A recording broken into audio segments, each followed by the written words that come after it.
اس سے بڑھ کر ہو تو کیا ہو، مدحت خیر البشر،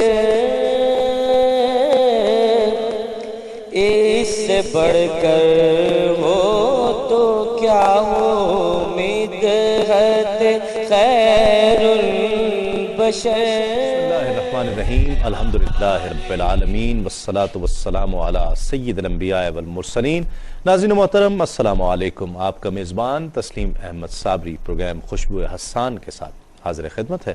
آپ یہ پروگرام میرے ساتھ دیکھا کرتے ہیں ہر اتوار کی شب کم و بیش رات 10 بجے سے 11 بجے تک۔ ایک شاعر کا ہم انتخاب کرتے ہیں، اس کا ذکر کرتے ہیں، اور ایک ایسے شاعر کا انتخاب کیا جاتا ہے کہ جو صاحب کتاب ہو اور نعت کی کتاب، نعت کا مجموعہ ان کا شائع ہو چکا ہو، اور ایسی شخصیت کہ جس نے نعت کو اپنا شعار بنایا ہو، آقا علیہ الصلوۃ والسلام کے ذکر کی خوشبو ان کے ہاں محسوس ہوتی ہو، گویا خوشبو حسان محسوس ہوتی ہو۔ آج جس شاعر کا ہم نے انتخاب کیا بنیادی طور پر تو وہ غزل گو، لیکن پھر ایک وقت آیا، ایک انقلابی لمحہ تھا کہ جس نے کیفیات تبدیل کر کے رکھ دی اور پھر حمد و نعت کے ہو کر رہ گئے۔ نام میں ذکر کروں گا انشاءاللہ، لیکن جس طرح فارمیٹ ہے پہلے ان کی فکر سماعت کیجئے، پھر اس کے بعد ان کا نام بھی میں گوش گزار کرتا ہوں کہ وجد میں رکھتی ہے دل چشم طلبگار کی دھن، وجد میں رکھتی ہے دل چشم طلبگار کی دھن، مرحبا گنبد خضرا تیرے دیدار کی دھن، اور مفلسی روک نہیں سکتی حضوری سے مجھے، مفلسی روک نہیں سکتی حضوری سے مجھے، میرے آقا پہ ہے روشن دل خوددار کی دھن، اور لطف تو جب ہے کہ تا حشر تڑپتا رہے دل، لطف تو جب ہے کہ تا حشر تڑپتا رہے دل، چین سے رہنے نہ دے آپ کے دیدار کی دھن، چین سے رہنے نہ دے آپ کے دیدار کی دھن، اور ہے وہ کم ظرف جو ہو ان کے کرم سے مایوس، ہے وہ کم ظرف جو ہو ان کے کرم سے مایوس، بے اثر اور بھلا ان کے پرستار کی دھن، لے ہی جائے گی، لے ہی جائے گی سرے شہر مدینہ ایک دن، لے ہی جائے گی سرے شہر مدینہ ایک دن، مجھ سے آسی کی تڑپ مجھ سے خطا کار کی دھن، اور طیبہ طیبہ کی صدا آتی ہے جاتا ہوں جدھر، طیبہ طیبہ کی صدا آتی ہے جاتا ہوں جدھر، سارے عالم کو ہو جیسے میرے سرکار کی دھن، اور نعت پڑھتا ہوا جاؤں گا سخن ان کے حضور، نعت پڑھتا ہوا جاؤں گا سخن ان کے حضور، دھڑکنیں دل کی بنیں گی میرے اشعار کی دھن، دھڑکنیں دل کی بنیں گی میرے اشعار کی دھن، وجد میں رکھتی ہے دل چشم طلبگار کی دھن، مرحبا گنبد خضرا تیرے دیدار کی دھن۔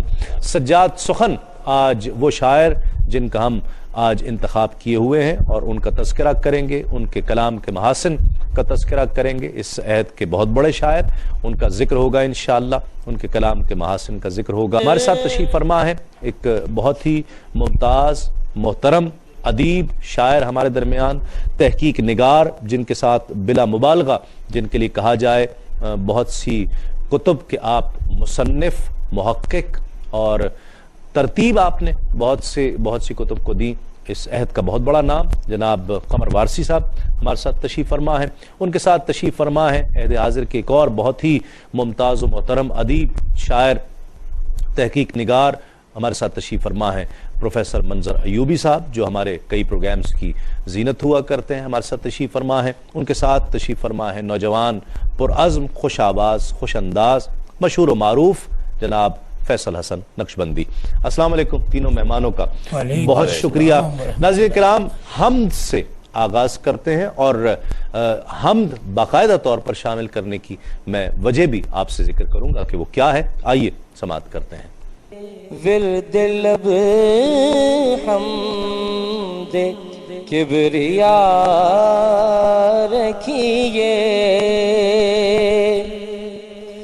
ورد لب حمد کبریاء رکھیے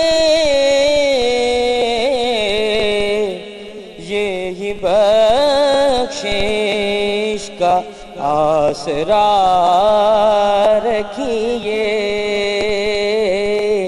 یہی بخشش کا آسرا رکھیے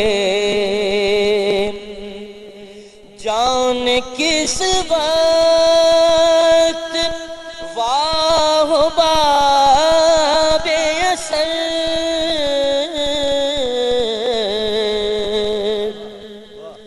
جان کس وقت واہ باب اثر دل کو وابستہ دعا رکھیے دل کو وابستہ دعا رکھیے اور دینے والا ہے وہ وہی دے گا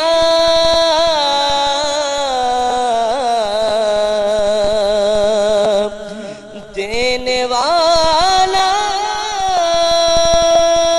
ہے وہ وہی دے گا پھر کسی پر نگاہ کیا رکھیے پھر کسی پر نگاہ کیا رکھیے اور شکریہ نعمتوں کا کیجے ادا اور اضافے کا آسرا رکھیے اور اضافے کا آسرا رکھیے ورد لب حمد کبریاء رکھیے اے سخن پیش خالق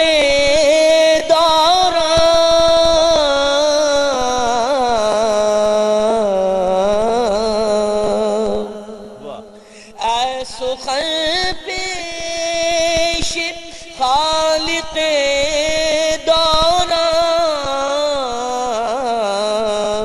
سر جھکا اور ہاتھ اٹھا رکھیے سر جھکا اور ہاتھ اٹھا رکھیے ورد لب حمد کبریاء رکھیے یہی بخشش کا آسرا رکھیے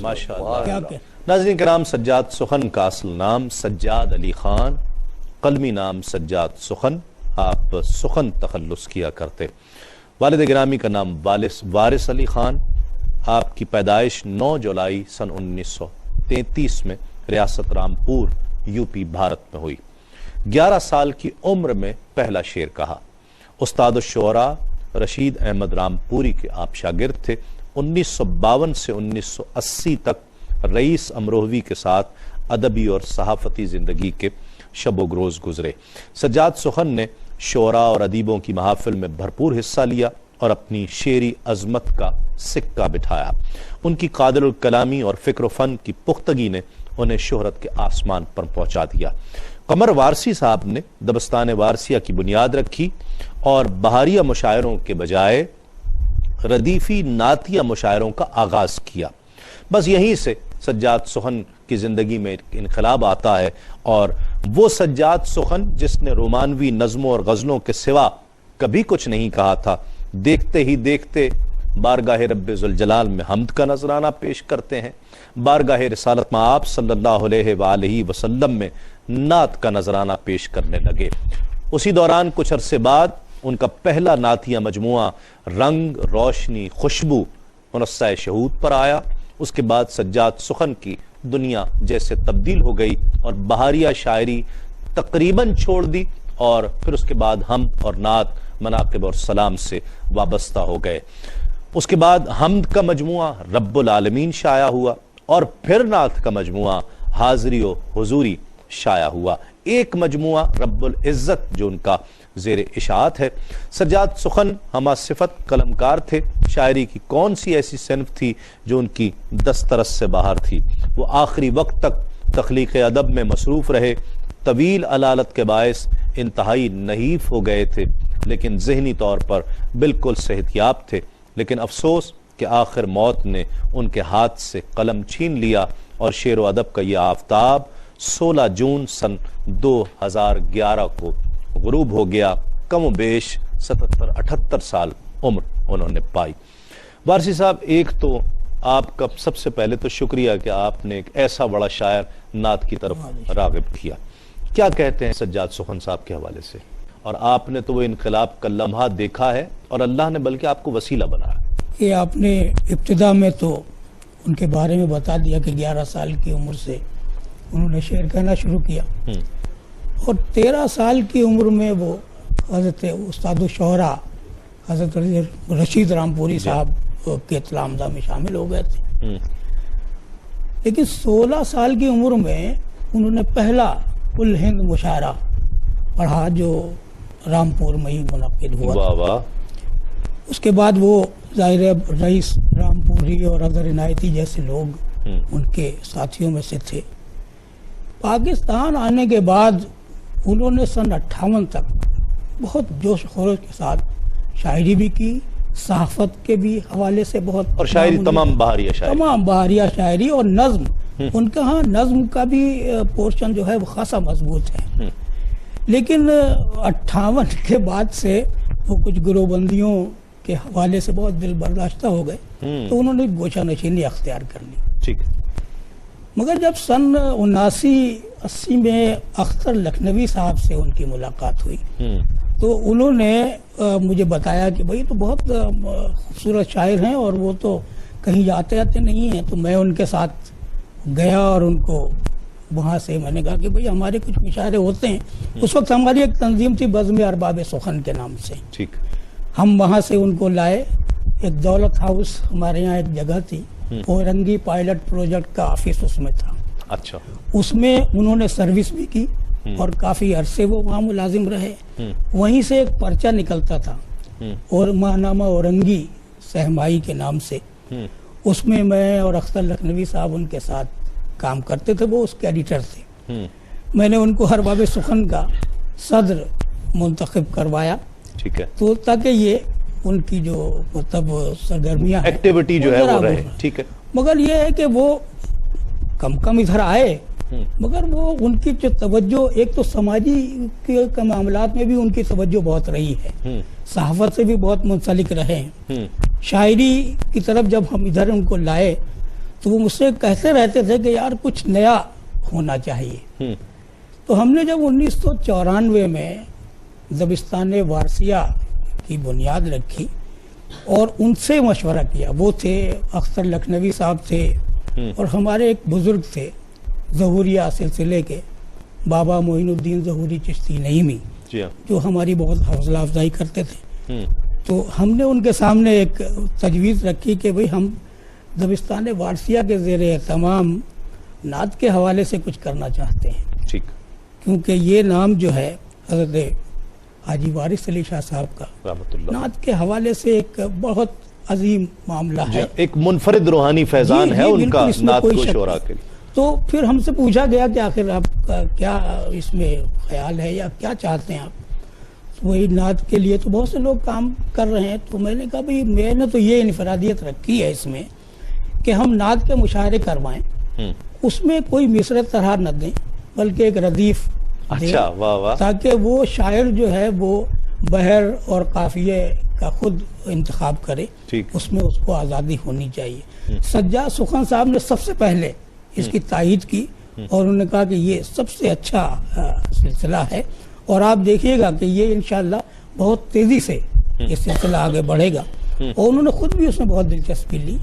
تو ہمیں ابتدائی سے ہم نے دیکھا کہ وہ حالانکہ پہلا جو مشاعرہ ہمارا ہوا تھا لوگوں نے بہت عجیب سا سمجھا کہ یار کیا ردیف دے دی ہے اور پھر اس میں ہم خود قافیہ طے کریں اور خود بحر۔ جی ہاں، پہلا ہمارا جو مشاعرہ ہوا تھا اس میں ٹوٹل 8 شاعر تھے، اچھا، اس میں سجاد سخن اور اختر لکھنوی بھی شامل تھے۔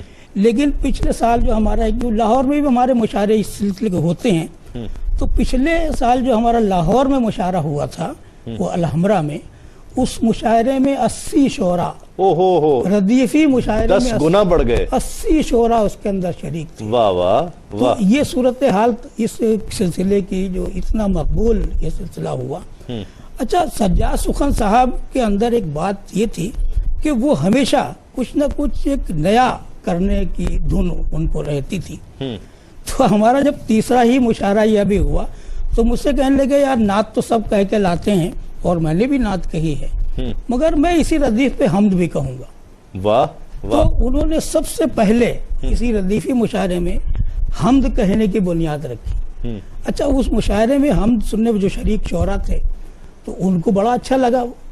اس کے بعد جو ہمارے مشاعرے ہونا شروع ہوئے اس میں پھر کچھ لوگ ایسے تھے جو حمد کہنے لگے، پھر آئندہ مشاعروں میں جا کر بھی لوگوں نے 8-8 10-10 تو یہ بھی ایک یہ روایت سلسلہ ہے۔ ایک اپنے آپ حمد کا نکلا۔ ٹھیک، اب دیکھیں نا، ہم سال میں جب سال ختم ہو جاتا ہے تو ایک کتاب ہم شائع کرتے ہیں جتنی بھی نعتیں آئی ہوتی ہیں، لیکن اب جتنی حمد آتی ہیں وہ بھی ہم جمع کرتے ہیں واہ، اور وہ ہم ہر 5 سال کے بعد واہ شائع واہ، کرتے ہیں۔ تو یہ ایک سلسلہ جاری سب سے رہا۔ بڑا کنٹریبیوشن اس کے اندر سجاد سخن صاحب کا ہے۔ ٹھیک، منظر صاحب، جی، آپ کا بھی بہت گہرا تعلق رہا بہت سجاد سخن صاحب کے ساتھ، کئی بار تو میں نے دیکھا آپ کو ان کے ساتھ جی۔ اور ان کو آپ کے ساتھ، جی۔ کیا کہیں گے پہلے تو ان کی شخصیت کے حوالے سے اور اس انقلاب کا تذکرہ بھی کیجئے۔ جی، 65 برس پر محیط اللہ فنی اکبر، زندگی کا بے سفر، شک۔ بہت طویل سفر، واہ، اور آپ جانتے ہیں پارٹیشن سے پہلے روہیل کھنڈ کا جو علاقہ ہے وہاں بڑی علمی اور ادبی فضا تھی، قائم تھی، اور مشاعرے ہوا کرتے تھے، نشستیں منعقد ہوا کرتی تھی، اور وہاں پر پرانا قاعدہ، پرانی ایک رسم تھی کہ استاد و شاگردی۔ ٹھیک ہے، تو یہ اس وقت باقاعدہ سیکھنے سکھانے کی روایت تھی۔ آج کل تو ختم ہو گئی ہے، جی۔ وہ زمانے کی روایت۔ نہ شاگرد سیکھنے چاہتے ہیں نہ استاد سکھانا چاہتا ہے۔ رشید رام پوری، وہ اس وقت ان کا توتی بول رہا تھا، یہ ان کے شاگرد ہو گئی۔ وہ رشید رام پوری صاحب جو تھے بہت ہی مردم شناس تھے، وہ کسی ایسے نووارد کو شاگرد نہیں بناتے تھے کہ جس میں دیکھ لے کہ اس کے اندر تکنیکی جوہر نہیں۔ اچھا، ہاں، ایسے نہیں بناتے تھے کہ جو بھی آگے آجا شاگرد صاحب، انہوں نے دیکھا، ان کی نظر پڑی اور انہوں نے یہ ان کے شاگرد ہو گئے، اور مختصر سے عرصے میں وہاں پر یعنی پہلی بار جیسا کہ انہوں نے فرمایا بڑا مشاعرہ ہوا۔ میں تو وہی تھا، میرے تو پڑوس کا معاملہ ہے، میں جی ہاں، ہماری اور عجیب اتفاق ہے، یعنی میں اگر اپنی سوانح عمری کا ابتدائی دور آپ کو بتاؤں تو وہ ان کا اطلاق اس پر ہوتا ہے۔ اچھا، جی، 1946 سے اس نے اپنی شاعری کا آغاز کیا تھا، 1946 سے، اور وہ چند برس میں وہ یعنی وہاں رامپور کے اور قرب و جوار میں جو واقع شعراء تھے نوجوان کی نسل کے، سب سے آگے نکل گیا، اس قدر رہید آدمی، حالانکہ تعلیمی استعداد کچھ نہیں، میٹرک پاس، لیکن عمیق مطالعہ اردو ادب کے قدیم کلاسک کا اس نے بہت ہی عمیق مطالعہ کیا، بڑا گہرا مشاہدہ، مشق سخن جاری رکھی، استاد نے 100 غزلیں لکھوائی، انہیں 200 غزلیں کہیں، اور صاحب اپنی مشق سخن مکمل کری، اور اپنی استاد الکلامی کا لوہا بنوا لیا اس نے۔ پاکستان آنے سے پہلے کی بات بتا رہا ہوں میں، اور جب یہاں پر آیا تھا مکمل طور پر شاعر تھا، ہاں یہاں پر آپ ہم سے ملاقات، تربیت یافتہ، جی تربیت یافتہ، ہم بھی وہاں سے تربیت حاصل کر کے اسی ماحول سے آئے تھے، لہٰذا یہ اچھا ہماری ملاقات بھی ہو چکی تھی مخصوص سے، وہاں پر رامپور میں ہم بھی جاتے تھے مشاعروں میں، یہ ہماری ملاقات تھی، یا ہماری یہاں کے مشاعروں میں آتے تھے تو ہم ایک دوسرے سے وہی سے متعارف تھے. اب جب یہاں آئے تو ہماری ملاقات ان سے ہوئی اور انہوں نے صاحب باقاعدہ اپنی رومانوی شاعری کا آغاز کیا. اچھا یہ نظریات کے قائل نہیں تھے.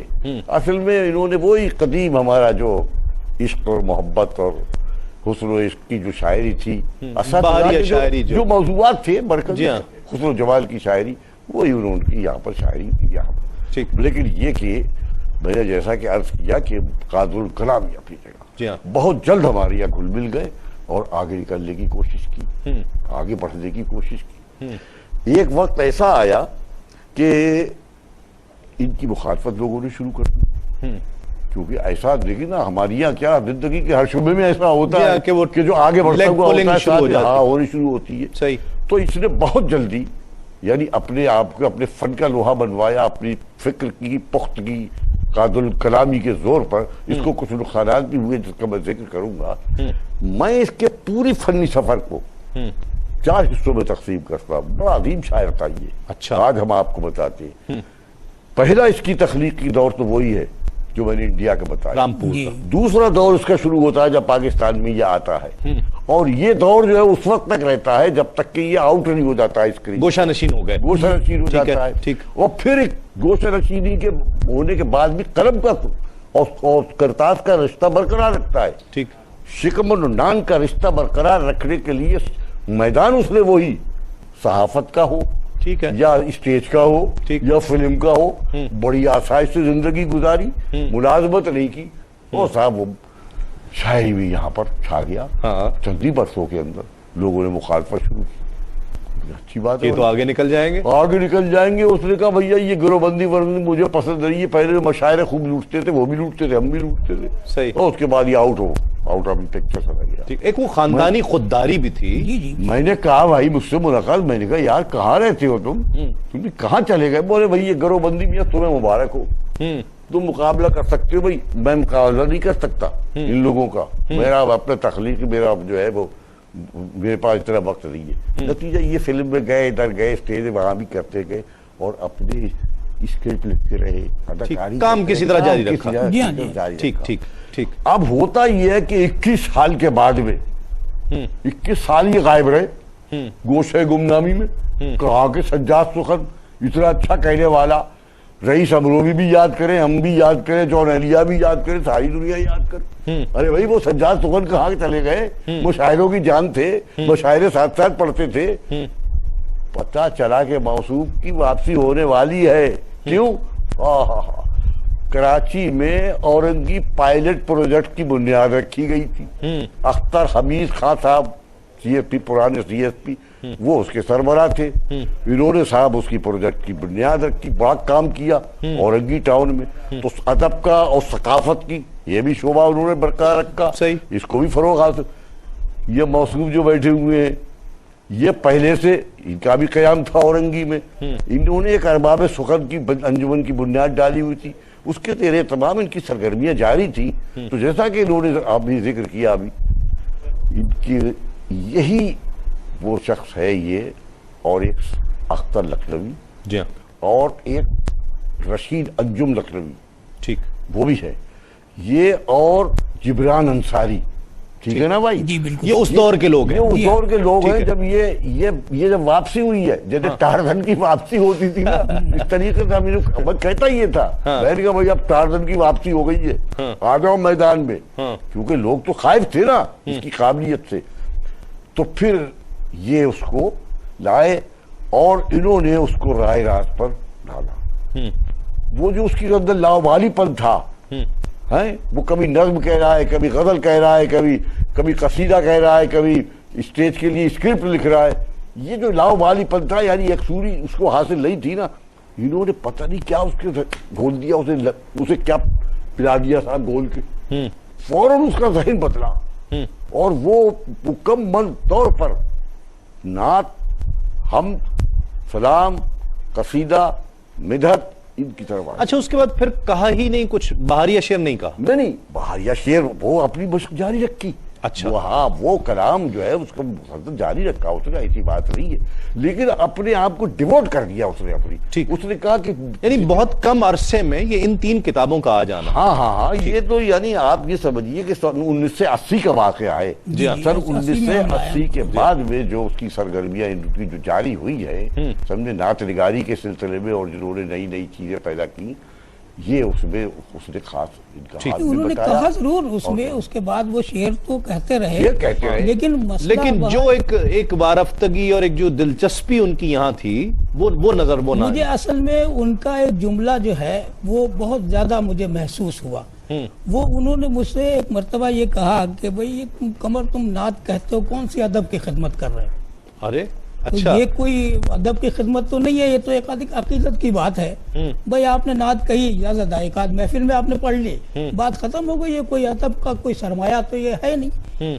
تو مجھے یہ بات چونکہ محسوس ہوئی تو میں نے پھر ان پر ورک کرنا شروع کیا، اور میں انہیں پہلے میں نے کہا بھئی آپ کوئی نعت نہ بھلے پڑھیں لیکن آپ سننے کے لیے آئیں. تو میں ان کو بلانے لگا سننے کے لیے، تو وہ آنے لگا. پھر جو تبدیلی ان کے اندر آئی ہے، عالم پھر یہ ہو گیا ان کا. تو مجھ سے کہنے لگے قمر یار میں غزل کہنے بیٹھتا ہوں، نعت ہو جائے. یہ ہے وہ جب تبدیلی، یعنی کوشش انسان کی ہے، لیکن پھر جو اللہ اور اس کا رسول کرم کرتا ہے نا، وہ پھر کرم دیکھنے والا ہوتا ہے. پھر اس کے بعد میرا خیال ہے پہلے کلام شامل کریں، پھر اس کے بعد گفتگو ان کے کلام کے محاسن کے حوالے سے بھی کرتے ہیں ہم انشاءاللہ. اور وہ تبدیلی جب آتی ہے، یا آپ احباب جب ان کی قابلیت کا تذکرہ کرتے ہیں، تو اس قابلیت کو الفاظ میں کس طرح بیان کیا جا سکتا ہے. ہم قادر الکلامی کہتے ہیں، ایک مشکل پسندی ان کے ہاں ہمیں نظر آ رہی ہے، اس پر بھی انشاءاللہ گفتگو کریں گے. آئیے ناظرین پہلے کلام سنتے ہیں. اس سے بڑھ کر ہو تو کیا ہو، مدحت خیر البشر. اس سے بڑھ کر ہو تو کیا ہو، مدحت خیر البشر. دین خالق ہے امین عظمت خیر البشر. دین خالق ہے امین عظمت خیر البشر. وجہ تخلیق جہاں ہے بے ست خیر البشر. وجہ تخلیق جہاں ہے بے ست خیر البشر. سب زمانوں کے لیے ہے رحمت خیر البشر. سب زمانوں کے لیے ہے رحمت خیر البشر. سب زمانوں کے لیے ہے رحمت خیر البشر. اور رنگ خوشبو روشنی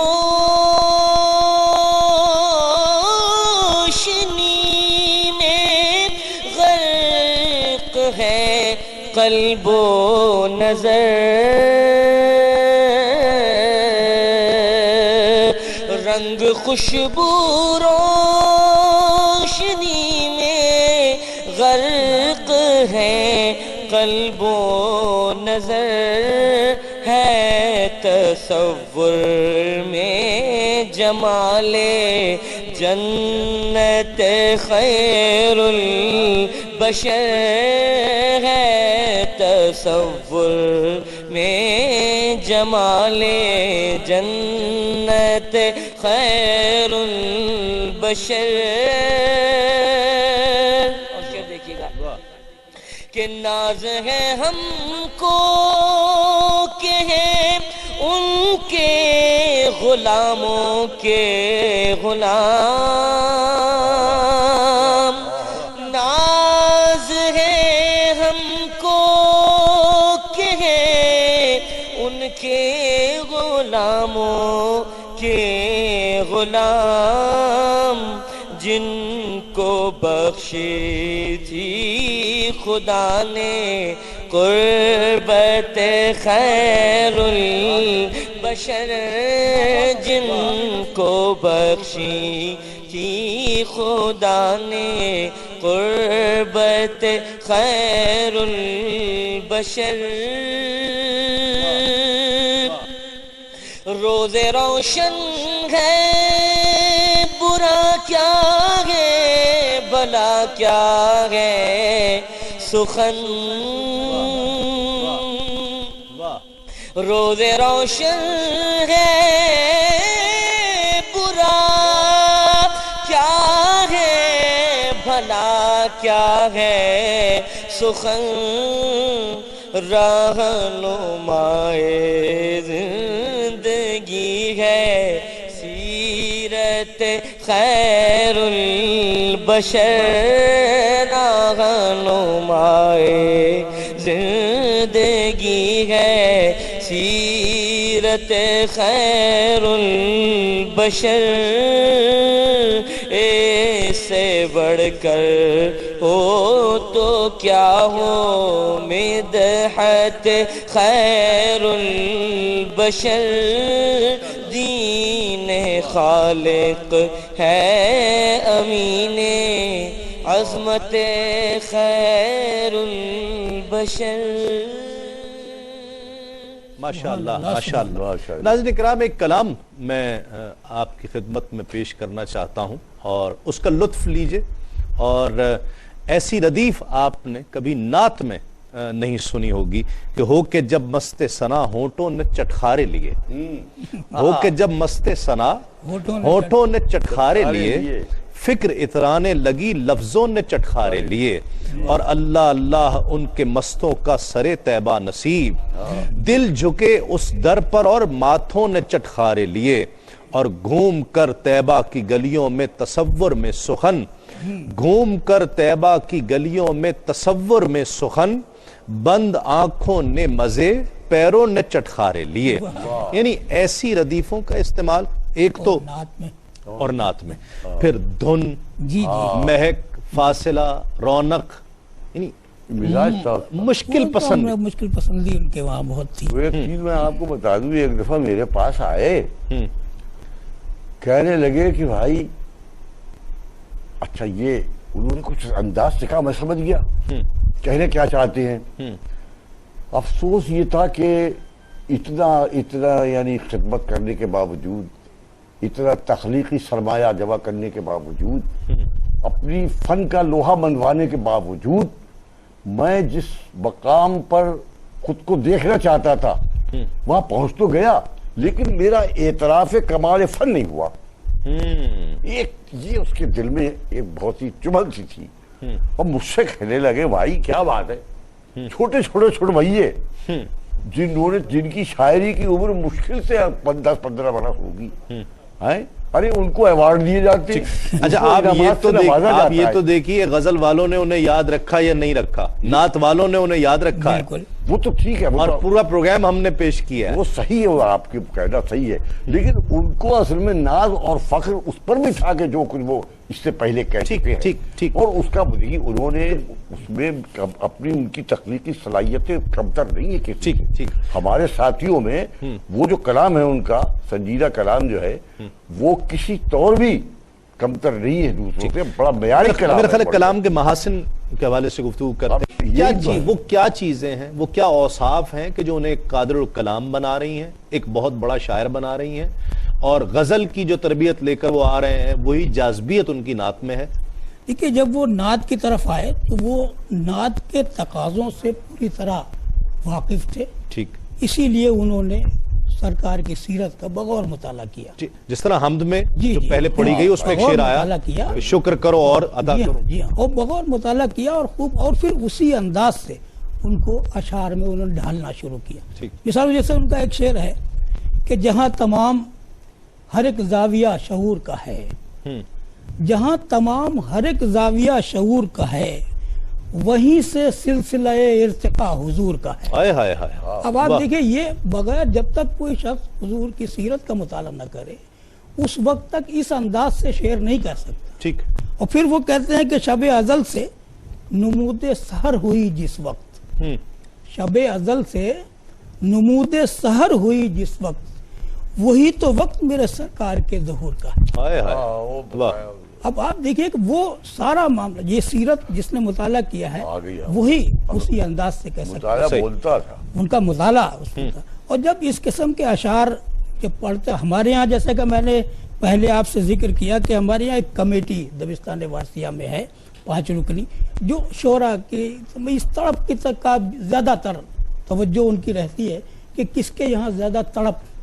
جب سجاد سخن کے وہاں یہ ایک تڑپ پیدا ہوئی، ایک شعر انہوں نے ہماری ردیف تھی، آنکھوں سے اس کی ردیف تھی، ٹھیک ہے۔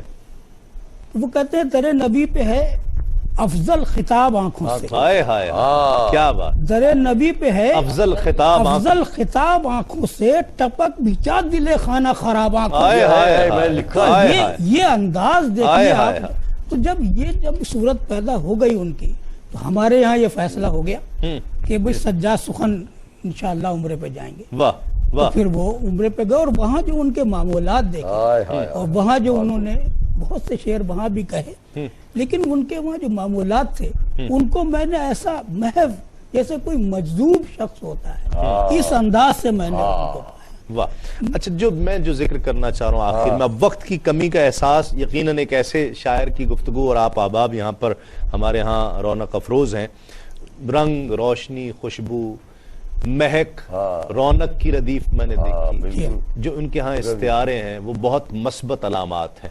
ایک بہت ہی زندہ آدمی، ایک بہت ہی پختہ آدمی اور بہت پوزیٹیو سوچ رکھنے والا، یہ اس کی طرف اشارہ کر رہا ہے۔ کیا کہتے ہیں آپ؟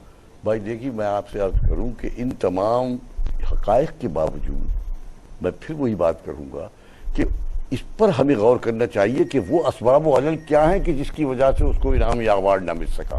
یہ تو وہ اپنے دل میں تمنا لے گیا۔ ایک تو اس کی قادر الکلامی، دوسرے یہ کہ اسے یہ محسوس کیا تھا اس نے آخری عمر میں کہ ہمارے یہاں اصل میں سماجی حیثیت جس شخص کو حاصل ہو، جس شاعر کا رتبہ سماج میں بلند ہو، اس کو زیادہ نوازا جاتا ہے۔ اگر میں کاش کسی اپنے یعنی بڑے عہدے پر ہوتا تو بڑا شاعر، بڑا آدمی صحیح تو ہو سکتا تھا کہ مجھے یہ ملتا، یا دوستوں کے میرے اندر اتنی صلاحیت ہوتی کہ میں اپنے مخالفین، میں اپنے منافقین کا مقابلہ اچھی طریقے سے کر سکتا، کیونکہ سوچ بہت مثبت تھی، منفی انداز فکر تھا نہیں اس کی۔ وہ کس طریقے سے زیر کرتا، اپنے فن کے ذریعے سے زیر کیا، فن کو پرکھنے والا اور اس کو انعامات سے بخشنے والا۔ ایسے لوگ کہاں ہیں دنیا میں؟ تو حقیقت یہ دیکھیے کہ وہ ہماری نسل سے تعلق رکھتا تھا اور ہم سے بہت آگے تھا فکر کے اعتبار سے، شاعری کے کینوس کے اعتبار سے۔ دیکھیے اس کے موضوعات جو تھے وہ اپنے عہد کے موضوعات تھے، اس کی یہ عصریت بھی موجود ہے، اس کی یہ قدامت بھی موجود ہے، اس کی یہ جدیدیت بھی موجود ہے، اس کی یہ موضوع کی یک رنگی بھی موجود ہے، مشکل پسندی بھی ہے، اور مشکل پسندی بھی ہے، موضوعات کا انوکھا پن بھی ہے، نیا پن بھی ہے، بو قلمونی بھی ہے، تازہ کاری بھی ہے موضوعات کے اعتبار سے۔ اور کیا چاہیے ہم کو؟ اور پھر اس کے اوپر بڑا پختہ اسلوب، بڑا ڈکشن اس کا مضبوط، ردیف ہو، قافیہ ہو، ثنائے بدائے ہوں، فنی یعنی ضوابط و قواعد ہو، اس پر پوری دسترس حاصل ہے۔ ایسا شاعر جب آتا ہے اس میدان میں، یعنی جب برکت فکر بناتا ہے دین اور مذہب کو، تو پھر تو وہ ظاہر سجاد سخن نکلتا ہے۔ واہ واہ، سجاد سخن کو کون فراموش کر سکتا ہے؟ میں ذرا سجاد سخن کی حوالے سے ایک بات ضرور کہنا چاہوں گا۔ جی، یہاں میں سجاد سخن صاحب کی اہلیہ کو خراج تحسین پیش کرنا چاہتا ہوں۔ اچھا، واہ واہ واہ۔ اس لیے کہ انہوں نے سجاد سخن صاحب کی طبیعت، ان کے مزاج، ان کے عادات و اطوار بہت اچھی طرح سے انہوں نے سمجھا اس کو، اور اس کو تمام باتیں سمجھنے کے بعد انہوں نے سجاد سخن کو پورا اس بات کا موقع فراہم کیا۔ یہ دوسری بیگم؟ جی ہاں، پورا اس بات کا موقع انہوں نے فراہم کیا کہ وہ اپنی ادبی زندگی میں کہیں سے کوئی مطلب خلا کوئی محسوس نہ کریں. ٹھیک. اور وہ اچھا اس کی ایک وجہ یہ بھی تھی کہ خود ان کی اہلیہ جو ہیں وہ خود بھی بہت اچھی شاعرہ ہیں. اچھا ذوق ہے. سمینہ ناز قریشی کے نام سے وہ لکھتی ہیں اور بہت اچھے شعر انہوں نے کہے. ہمارے ردیفی کئی مشاعروں میں انہوں نے شرکت کی. تو میں خاص طور پر انہیں خراج تحسین پیش کرنا یقیناً وہ ان کا بھی ہاتھ ہے، کردار ہے. قمر وارثی صاحب آپ کا بہت شکریہ.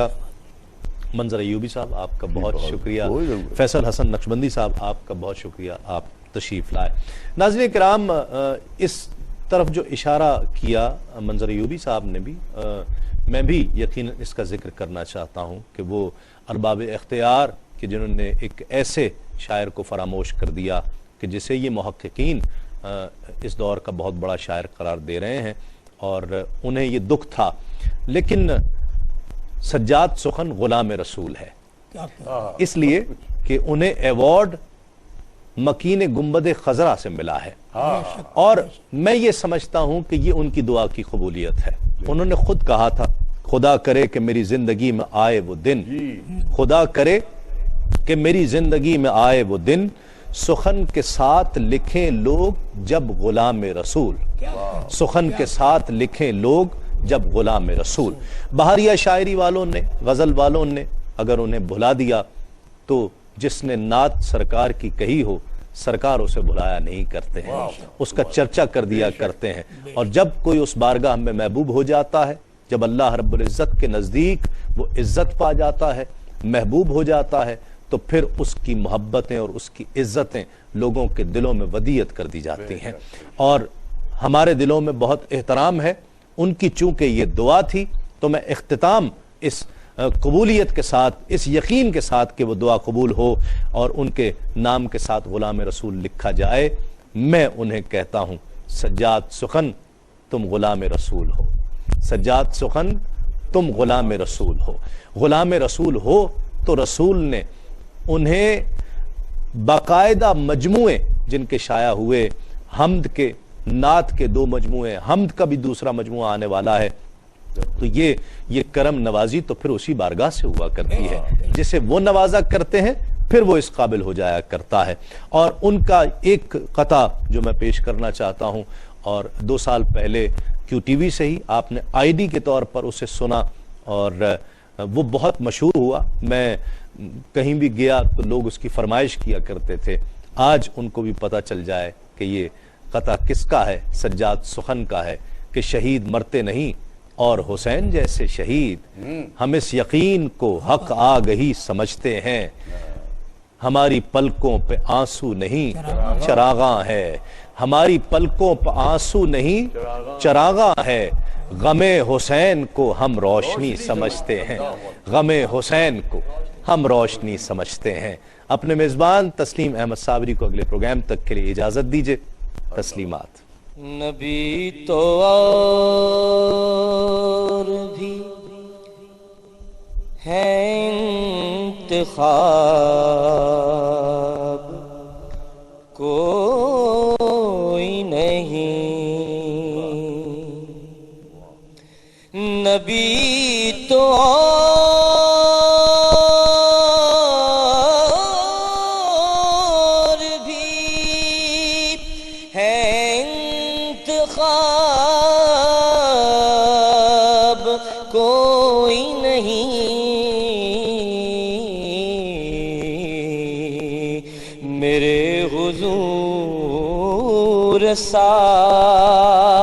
رحمت ماب کوئی نہیں، میرے حضور سا رحمت ماب کوئی نہیں. وہ جس پہ ختم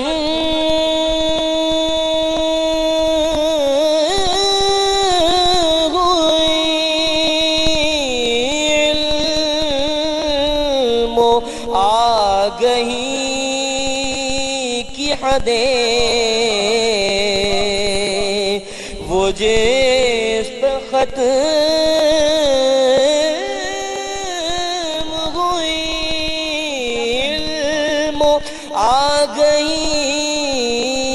کی حدیں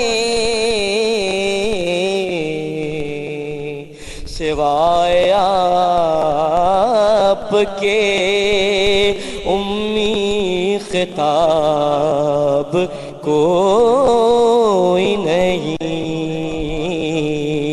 سوائے آپ کے امی خطاب کوئی نہیں، وہ سب سے پہلے بھی ہے اور نبی آخر بھی، وہ سب سے پہلے بھی ہے اور نبی آخر بھی، اب اس کے بعد نبوت کا باب کوئی نہیں، اب اس کے بعد نبوت کا باب کوئی